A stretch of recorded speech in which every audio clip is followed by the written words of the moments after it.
Isang magandang araw sa inyong lahat mga ka-G lovers. Nagbabalik di ba ni B? So tagalan tayo bago mag-upload. Problem ng ginagawa natin, hindi siya tumutunog. So napansin ko hindi siya nag-switch on yung relay. So yan yung problema na nakikita ko dito mga ka-G lovers. Bagong bago ko pala to.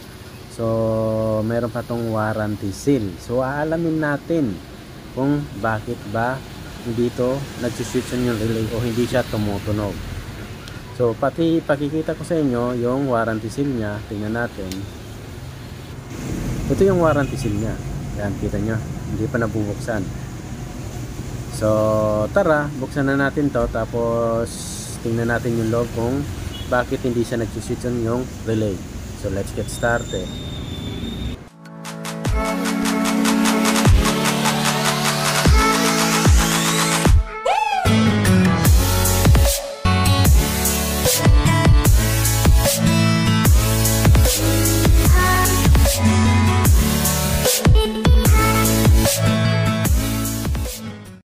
So pag tiningnan natin mga ka-G lovers, yan, naka-position off siya.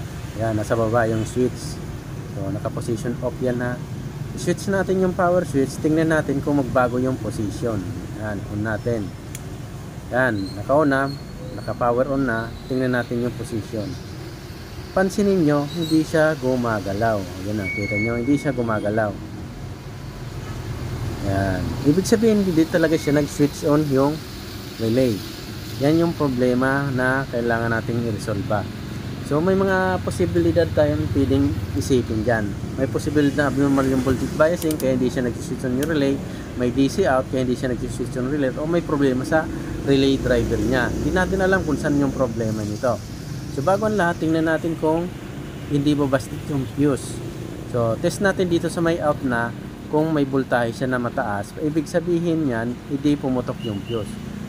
Ibig sabihin rin yan, walang problema sa output natin. Meron tayong 118 volts DC. So, ibig sabihin, walang problema sa output natin, hindi sumabog yung output natin. So, ang problema lang natin, hindi nag-switch yung relay. So, una natin gagawin, check natin yung DC out, tapos magbo-voltage biasing tayo.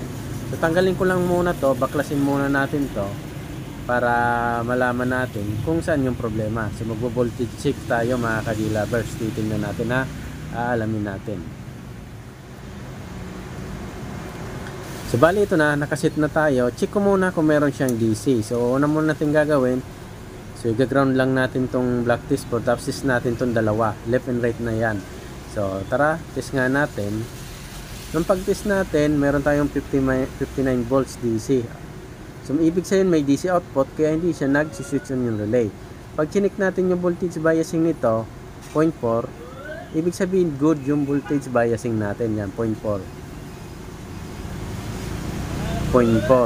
Walang problema sa voltage biasing natin. So hindi yung voltage biasing natin yung nagkaka-problema o nagpapa problema sa relay. Kasi okay yung voltage biasing natin. Nagtatataka tayo bakit may DC out siya kahit good naman yung voltage biasing. So kadalasan yan mga ka-G lovers, ito yung idea natin ha. Bakit may DC output yan? Kadalasan yan, based on my experience, kinalawang na drive yung kadalasan yan na nakikita ko. Kaya sinilip natin agad yung drive nito. So ito yung drive niya, mga pre-drive. So tiningnan ko kung may mga parts ba dito na may kinalawang. So hindi nga tayo nagkamali, meron tayong nakitang may kinalawang dyan. Yan. So bali apat yung nakita ko dito ng parts na may kinalawang. Ganun din sa kabila, apat yung nakita natin na may kinalawang. So yan, kailangan lang natin palitan yan o pwede naman lahat, pero apat lang yung nakita ko may kalawang dito, tapos sa kabila ganun din. So same sila ng pattern. Kung anong kinalawang dito na parts, ganun din dun sa kabila. So papalitan lang natin, tingnan natin kung mag-switch na yung relay. So ito na yung pinagtataka natin, di ba? Good yung biasing, may DC out siya. Dahil yan dito sa may kinalawang na parts, yan o. Dalawa dito, yan, dalawa yan, dalawa din dun. Kaya apat dito sa side na left at apat din sa side na right. So ganun lang yun mga ka-G lovers. Una muna natin gagawin para malaman natin kung dito lang talaga yung problema nyan. So kabila muna ang gagawin natin. So tatanggalin natin yung kabila muna. Yan, tinanggal ko na yung part sa kabila. Hindi ko na pinakita sa inyo para hindi na humaba yung video natin. tinanggal na natin. Sa kabila muna. Sa kabila hindi ko pa yan tinanggal. So nasa okay pa yan. So kabitan ko muna to ng parts. Tapos solder natin mga ka-G-Lovers. Tingnan natin. Yan. Kabitan muna natin to ng parts.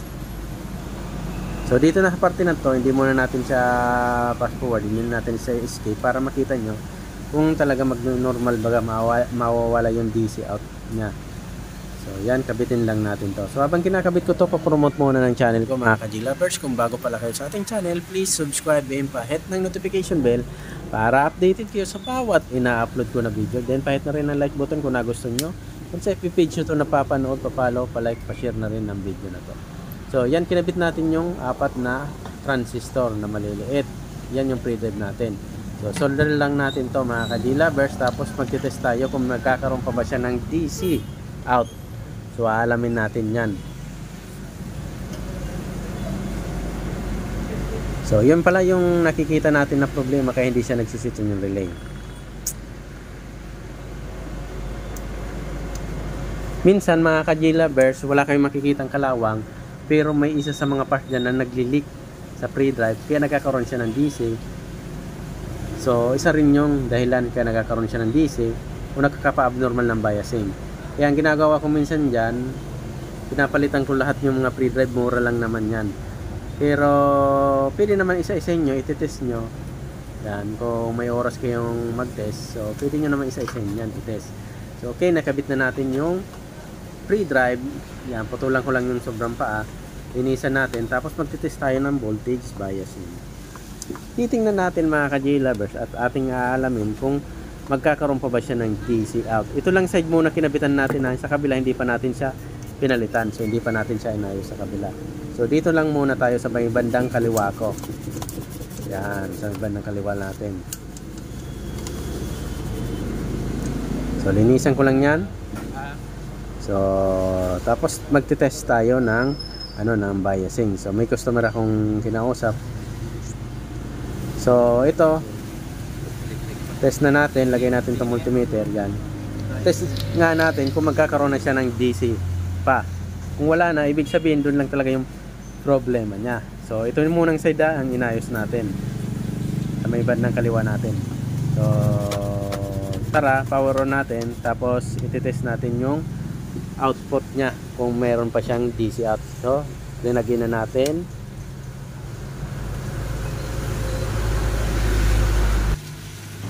Nung pag-test natin, kita nyo, wala na siyang output voltage na mataas. So millivolts naman. So dito naman tayo sa kabila. Ito naman side na to ang i-check natin mga ka-G-Lovers.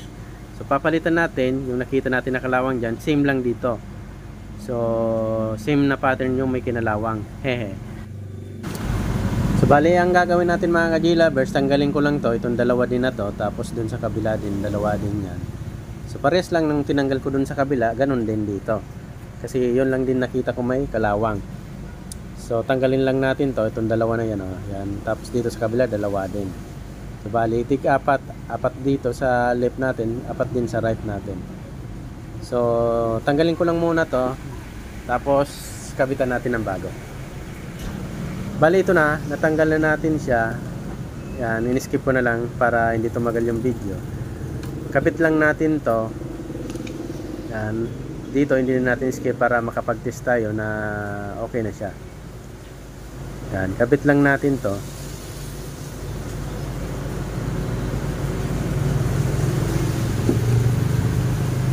So malalaman natin kung same lang sila talaga ng problema ng left and right na kalawang lang talaga.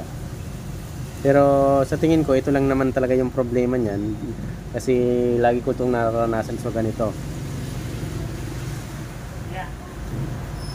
So bali bibigyan ko pala kayo ng tip mga ka-G-Lovers. So pag nagtitest kayo nito, para malaman nyo talaga na okay yung switching ng relay, hindi siya nagmamalfunction, kabit mo lahat ng connection.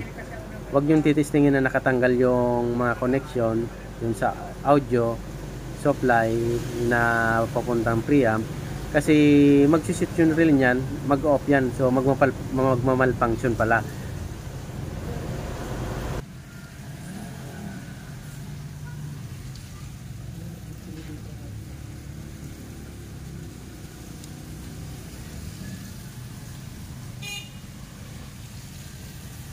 So bali, kabit lang natin to. Tapos testing tayo mamaya. Niligaw-ligaw ako dito, dito matandaan.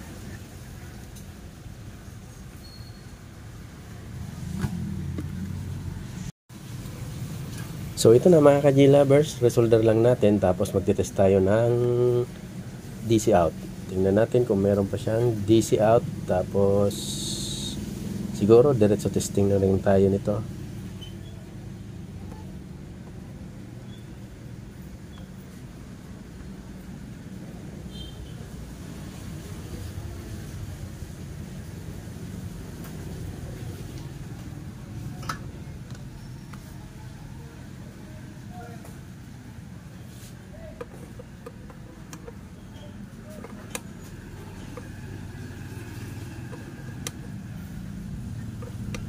So dito na natin malalaman kung wala na ba siyang DC. So same lang yung pinalitan natin sa kabila at dito. So parehas sila ng pattern. Kung ano tinanggal ko dun sa kabila, ganun dito tinanggal din sa kabila na to. So parehas lang silang ganun yung kinalawang na parts. So aalamin natin, yan, titestingin natin. Linisan ko muna to. Tapos kung wala na tong DC, malamang sa malamang, pwedeng mag-switch na yung relay nito. Tapos diretso na tayo mag-testing ito na patugtugin natin mga ka-G-Lovers. So kanina problem nito, wala siyang tunog dahil hindi nagsiswitch yun yung relay. Dahil nagpo-protect siya, may DC out kasi.